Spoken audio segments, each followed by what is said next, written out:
Well, I have that strange aftertaste in my mouth again. Well, thanks. Quit brushing with the KFC toothpaste. And I wasn't. That's the worst part. I got to get some tickets to see Savory Spit. I think that is worth my time. No, probably would be. I just want to see the stage production of Finger Lickin' Good Oral Hygiene. The recorded version you can find on our channel. musical stuff. Yeah. It was a... Yep. You were such a shill. Where was I now? Oh, yeah. Listen, if you possibly can, like, subscribe, and follow. I mean, without, your morals standing right up and slapping you upside the head. Like, subscribe, and follow. That'd be great. If you have a comment to leave, you can leave it here. If it's longer, which sometimes you want to get into the intricacies of the stupid. Good for you. If you have a longer question, comment, conundrum, or snark, or maybe a story to share, you can send that off to TITR@netradio.network. Oh, still got that regurgitation thing. Sorry. This is True, Really News with Scott Combs and Tony Vercanis. All the news you're about to hear is true. Really? As far as you know. This from Patrick Reed, our man in Liverpool. Bloody. In a stunning display of... Is it Vladimir? No, well, you tell me it was the goalie. Yeah, is it Vladimir Trechak? No, it's not. Vladtastic. Sure. Vladivostok. And they pulled him after the first period or second period, and we won the gold, and life was great. In a stunning display of festive overkill, authorities in Merseyside, UK... They had festivities in the UK? Oh, yes. I thought those were outlawed. According to our hit Christmas song, Merry Nothing, which you can find on the channel. Whatever. There. Yeah. They launched what can only be described as a military-grade manhunt for a single runaway reindeer named Buddy. Buddy. The festive fugitive escaped in an event in Formby, prompting a response usually reserved for Bond villains.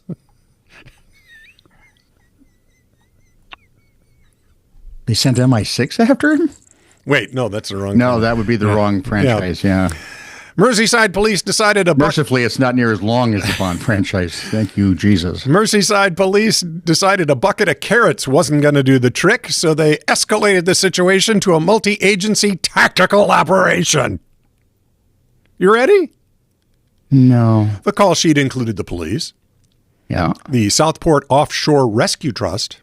Sure. HM Coast Guard Rescue Team Crosby. Of course. And, because why not, the Royal Marines. Why wouldn't you? I would have just called the Royal Marines. And be done with it. Be done. According Deer either comes back or is tasty. According to reports, A little gamey, but tasty. The deer was tracked across sand dunes using thermal binoculars. A fleet of quad bikes. See, it's beginning to sound much more like a Bond film now. And a police drone surveillance unit. It is a Bond This film. is like that opening segment to Bond movies. Yeah, that's exactly it. Find out they're chasing a deer. And then they go through the whole shooting the eye and all that stuff, and the real movie gets going. But this is that opening segment. Yeah, it is. Reindeer run amok. Authorities claim the animal posed a genuine risk to the public, presumably by looking adorable near traffic. Well, he's got antlers, so maybe he could poke you Once Buddy was pinned down while running away. Once Buddy was pinned down in the dunes, the absurdity continued. Rather than calling a local vet, a specialist. Did they call the King's vet? No, they called a specialist, someone from Salisbury, a 4-hour drive away to administer sedatives. Hang on, there's reindeer specialists? Everybody's got to do something. Wow. I'm not sure, but I think Shelby's kindergarten picture just winced. The Royal Marines, conveniently on exercise at a nearby firing range, provided tactical support to subdue the sleeper agent at 1:20 a.m. Chief Inspector Jacqueline Overy, insert Insert your favorite joke here. Well, he is, so we don't have to. Jacqueline Ovary. I had a girlfriend named Jacqueline who spelled her name just exactly the same way. With a CQ? Yes. Thank God I married Ann. Anyway, Jacqueline says. Right? Jackie noted, it isn't every day we track a reindeer. Well, no, generally once a year. While rescue teams around the 23rd. While rescue teams declared Christmas is saved. Unless Keir Starmer gets a hold of it again. Yeah, you're going to have to lose him before Christmas is saved. Buddy has been... You're going to have to do a lot of things in Britain before Christmas is saved. Buddy has been returned to Wales. The animals? Yeah, the mammals? No. Are you two whales from Scotland? The country. Anyway, the reindeer is likely traumatized by the sheer amount of taxpayer money spent to find them. Yeah, but, Britain's dripping in money. Oh, yeah. Yeah, other people's money, apparently. Yeah. What's the only thing wrong with... They had a great wise leader once who said there's only one thing wrong with socialism. It's not good once the other people's money runs out. Once you run out of other people's money, then it sucks. I like the Iron Lady. Recently, you know how these just reminded me of things we could probably do. People getting stuck in weird spots. Part one. Like in the Fair Lawn, basement New Jersey. of a loo? Fair Lawn, New Jersey. Police called to a senior housing building. Said there was an 86-year-old woman at the home who needed help. Well, let's help that lady. Not sure they were expecting to find the woman stuck inside a rabbit cage. So many questions right off the top. If you tell me she had a ball gag in her because mouth, I'm going to throw up. They never told us 86, please. Small ball gag. And it is New Jersey. The first question, of course, is just how big was the cage? Because I've seen nowhere that tells me. She must be a tiny lady. Was it a tiny, just one part of you cage, or a big one housing multiple rabbits? I wonder if she had to be just a hair too big. Hang on. Get it? See what I did there? I did. A hair. It's witty. You and Bugs Bunny would be so proud. The police, by the way, couldn't figure out how the woman got in the cage. Jumped? Or how long she'd actually been stuck there. She did not seem injured, fortunately. The cops took her to the hospital for a checkup. She seemed mostly fine, except for, spending time in a rabbit cage. Australian man got stuck. I'm just going to... Not only is the place this Australian man got stuck in weird, the method they used to get him out was also odd. In 2014, the 20-year-old man decided he'd play a little prank on his partner, so he stripped off all his clothes and got inside their washing machine, ready to jump out. What could possibly go wrong? That's normally an idea you'd have if you had a group of guys. And beer. And the drunkest one would be the one that... Oh, yeah, I can do that. Only he soon realized he couldn't be doing any jumping because you can't open the door from the inside. Yeah. So he actually couldn't get out. Firefighters, paramedics, a whole search and rescue team ended up coming to the residence to figure out how to get him out. Because going in is much easier. Mm-hmm. Eventually, they decided to use olive oil. You mean Popeye's girlfriend? No, I mean the slippery substance. Ah. Lubrication was the key here. Ah, I see. I think lubrication's what got him into that thing to begin with. And what do you know? The slippery man could slide himself free from the washing machine once they got enough in there.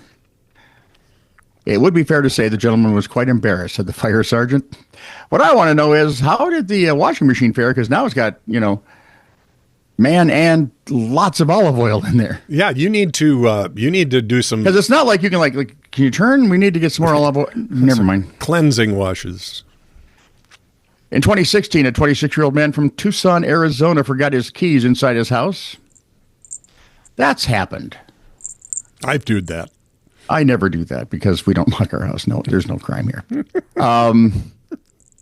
Actually, there's nothing really to take here, so carry on. Mm-hmm. Well, there's all those... Locked outside his home, he was pondering Pondering. Not Christian. This is the thinking kind. Okay. Christian Ponder was a quarterback at one time. They can Google. Eventually, he decided that it was good enough for St. Nick. It was good enough for him. He was going to climb down his chimney. Oh, good Lord. And he almost made it, too. Yes, his feet were touching the floor of the fireplace when he realized something truly horrifying. He was stuck. Well, yeah, because the bottom of the chimney Yeah. was much, much more narrower than the top of the chimney. Typically, that's how it happens. Yeah. He could not move or even reach for his phone at that point. You would think somewhere along the line, maybe before that, you would have... Just called somebody and said, hey, if you don't hear from me in half an hour, send people to look down the chimney. So for the next 4 hours, man is screaming for help from inside his chimney.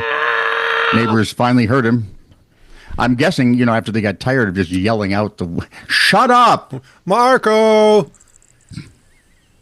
They lowered a rope down the chimney and pulled the man out of his self-made death trap.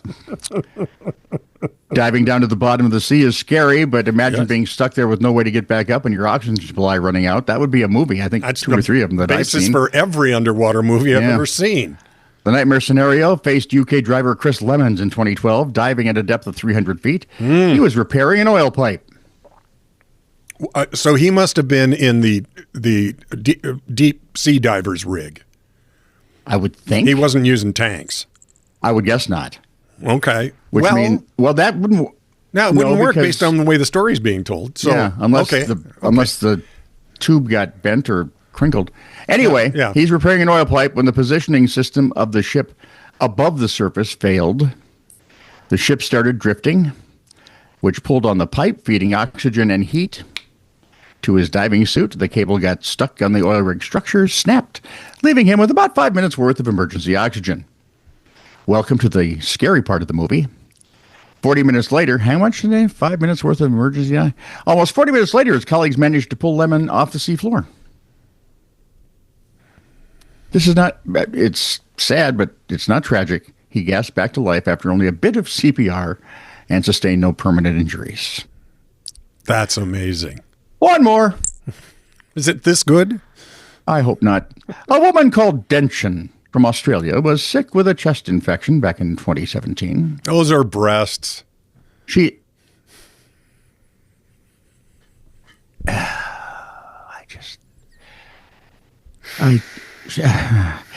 heard of a DIY remedy. Oh, there you go. Where you get in a warm bath and pour coconut oil into the water. Okay. No loonier than some things I've read. Well, what is it? It's antifungal and antimicrobial, I believe. Yeah. Okay. And it looks cool in a coconut, so. Yeah, exactly. So she got into the old bath, put in some bath salts, took some medicine, lit a few candles, had a nice long soak. Nice. Afterwards, she drained the water and prepared to get out. She slipped.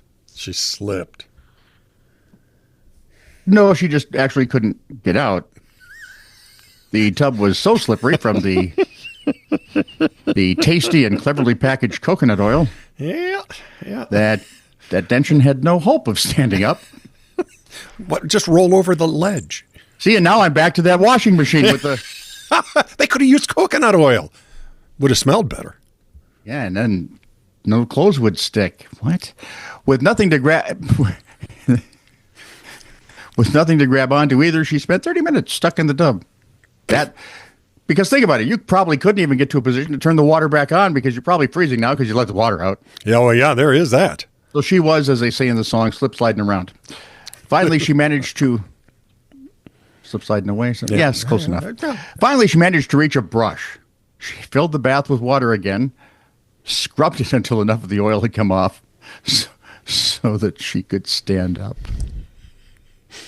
I never would have thought of that. Thus endeth the part 1 of Stupid Human Tricks. This, from the bewildering intersection of U.S. gun laws, British sensibilities, and the absolute worst place to post holiday photos. LinkedIn. Anywhere on the internet. Meet John Richelieu Booth. You suppose he's related to Cardinal Richelieu? And John Wilkes. That's two bad guys. Yeah. Of course, a lot of people don't know about John Wilkes Richelieu. No. Anyway, he's a 50-year-old IT consultant from West Yorkshire.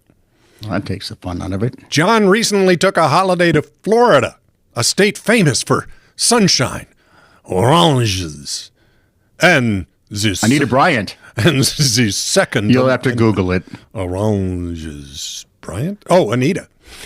And the Second Amendment. While there, John did what tourists often do. He visited a private range and legally handled a firearm. Being a modern professional, he decided to upload a photo of this ballistic cultural exchange to LinkedIn because nothing says, "I'm open to new work opportunities like the tactical trigger discipline and semi-automatic distinctness." All of this. But upon his return to the UK, John didn't receive a job offer. He received a raid. Well, yeah. Officers from the West Yorkshire Police Department arrived at his home and arrested him. The charge? No, I want pudding. Thanks. Yeah, you're welcome. Possessing a firearm with intent to cause fear of violence. So let's start to unpack this. Wait. What? Where is he with this? He's in Florida. He is in Florida, then he went home. There's the rub. Uh-huh. Let's just unpack the physics of it. The police arrested a man in England for holding a gun that was currently sitting in a safe in America inside a JPEG. Apparently, the authorities were concerned about the first recorded case of transatlantic digital ballistics, fearing the pixels might leap off the screen and aggressively pixelate a neighbor. Well, you know they are. Foul and vile way. The absurdity went global, as you might imagine. Elon Musk even took a break from launching rockets to blast the incident on X, calling the arrest wild. Seems even the man trying to colonize Mars finds British policing a bit alien. Duh. Well, he's from South Africa, so. Where did the United States get most of its ideas on freedoms? From the British, a lot of them. A lot of them. From British common law. But they also got a lot. Don't follow that anymore. They've also got a lot of them from the Greeks. Oh, those Greeks. Doggone Greeks. I love those olives. Anyway, after holding Richelieu Booth Especially over... the black ones. I could never figure out why you eat rotten ones. They held him overnight. They seized his electronics. Woo. Presumably to search for other dangerous digital contraband like unsanctioned memes or unlicensed emojis. The Crown Prosecution Service quietly dropped the charges. Yeah, they don't do that as much anymore. Likely realized that, shocking as it may be, British jurisdiction does not actually extend to the Florida Panhandle. Darn. Moral of the story? I wish some of our judges understood jurisdiction. What happens in Vegas stays in Vegas. But what happens in Florida might get you handcuffed in Yorkshire. Go figure that one out. Best meme I saw this week? Yeah. Was a two-part meme. One is the young man says, "No matter what you've heard, freedom of speech is allowed in the United Kingdom." And in the second, he's a little angry going, "And we'll arrest anyone who says different." That's right. All right, part two, things we shouldn't get stuck around there. Yes? We got to start a new show. That was my second story, and I went first. No, So you go second. Go ahead to do part There two. you go. God almighty. 58. In July of 2025, yes, this very summer, a young boy was arrived at a... I'd just be happy to get to 4. We all would. Never mind 58. In July of 2025, a young boy was arrived at a community center in Ohio. Was arrived. Wouldn't it be had? Well, you know, was arrived. After wandering about a bit, he approached the center's arcade claw machine game because, let's be honest, they're like magnets. They will find you, and you will want to play them. It seems the boy didn't have any coins, though. Okay. But he sure was fascinated by those stuffed critters inside that metal box, doggone. He then obviously decided that not being able to play the game wouldn't stop him from getting his prize. That's right. Well, let's be honest, he's a young boy. That's American stick-to-itiveness. So what did he did? He did exactly what I'm thinking. Crawled right up the spout. Crawled into the prize dispensing chute in the front of the machine until his head and arms popped out inside of the machine. And now he could reach all the prize toys. Good for him. It was then the realization set in that he couldn't get out. Bad for him. Fortunately, other people at the center had noticed his plight because it's a little bit obvious. Stuffed animal, young boy. Hey. Yeah. Point of order here. Yep. I'm hoping they took a few pictures first. Oh, I would think several people must have. I didn't even want to go look because I knew I'd find them. Local fire and rescue managed to extract him unharmed, but a bit sheepish. Wow. Were they in Wales? No. No. You just don't. They were in Ohio. It's like Wales, only much different. Yeah. Texas man 2017 got trapped inside an ATM machine. But most stories you've heard haven't told the whole story. Oh, boy. James Portillo, a technician, had been installing an ATM machine at Corpus Christi Bank. However, he wasn't inside the machine itself. He was inside that rather tight maintenance room directly behind the ATM machine. The bank was under construction at the time, and someone, without realizing that he was in the maintenance room, dumped a bunch of debris in front of the door of the maintenance room, which means that Mr. Portillo could not get out. And as the ATM serviced a drive-through lane, the customers using it couldn't hear him bellowing over their car engines and the like. They didn't see his fingers sticking out the slots or anything. Maybe it's just a picture of him on the screen. He should be happy it wasn't a pneumatic tube system. Shatunk. Bang, bang. Ow. Eventually, Portillo started slipping small paper notes through the ATM's receipt slot. Finally caught the eye of someone and alerted authorities. Rescued the trapped technician after only 3 hours. I would have gone nuts. Oh, boy. Sometimes a bunch of guys having fun do stupid things. Sometimes. Most of the time. Because they're a bunch of guys having fun. Yeah. And actually, it really doesn't matter if alcohol's involved or not. No. Brain cells leak the more guys you get together. Exactly. And that's how you got football. And then American football. In 2013, here's an idea. Let's see if we can break each other. In 2013, the police had to rescue a man who'd gotten his head trapped in a large traffic cone. He had been out and about with friends. Someone dared him to stick his head in the cone. I know some of you are going, who would? Most of the women are going, who would be that stupid? Well, this guy, because he did, and found out that once he got his head into it, what? You'd be that stupid. I would not stick my head inside a traffic cone. Neither of us could get our heads in a traffic cone. We got kind of the sizable melons. Thank you, Lord, for large melons. So he did, then found out that getting in there wasn't so bad, but yeah. His friends didn't help him because they thought he was just kidding. He didn't learn from sticking his head through the railings, did he? So why am I thinking of Modern Family? Why am I thinking of Dennis the Menace? Luke every time would end up with... they thought he was just being funny. Mm-hmm, because he's the funny one. So, yeah, they just left him to his own devices. There is no word yet on whether alcohol was or was not involved. I'm guessing. After 2 hours, our conehead was finally helped by a passerby. The guy had a few choice words for his friends afterwards, but I'm guessing they wouldn't care even a little bit.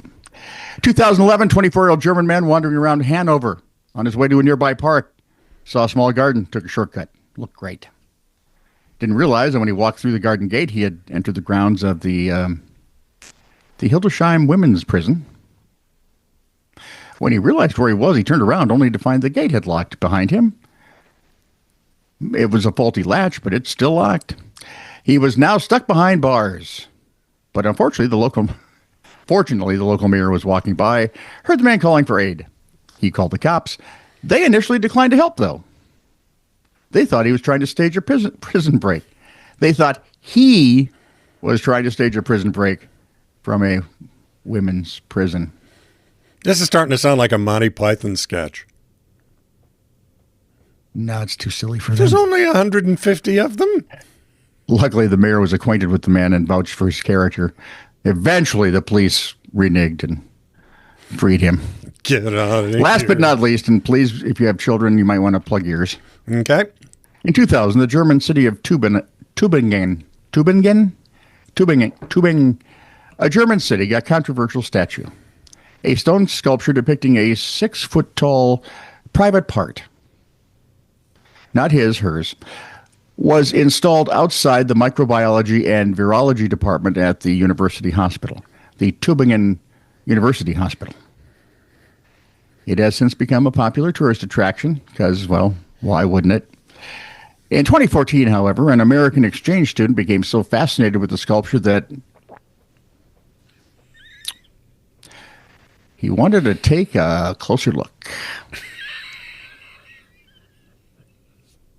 By which we mean he attempted to climb into the large private part for a hilarious photo. It was hilarious because his By foot hilarious, he stuck, means. Yup. and he couldn't pull out of there. Careful. If you want to do the math, 22 firemen, 30 minutes to finagle him out from the sculpture's intricacies. What slippery stuff did they use on this clown? I think brute force, forceps. Just because we don't care. The fire department did declare that no forceps were not necessary this time. Oh, yeah. That was awfully nice. I love a fire department with a sense of humor. This is true, really news.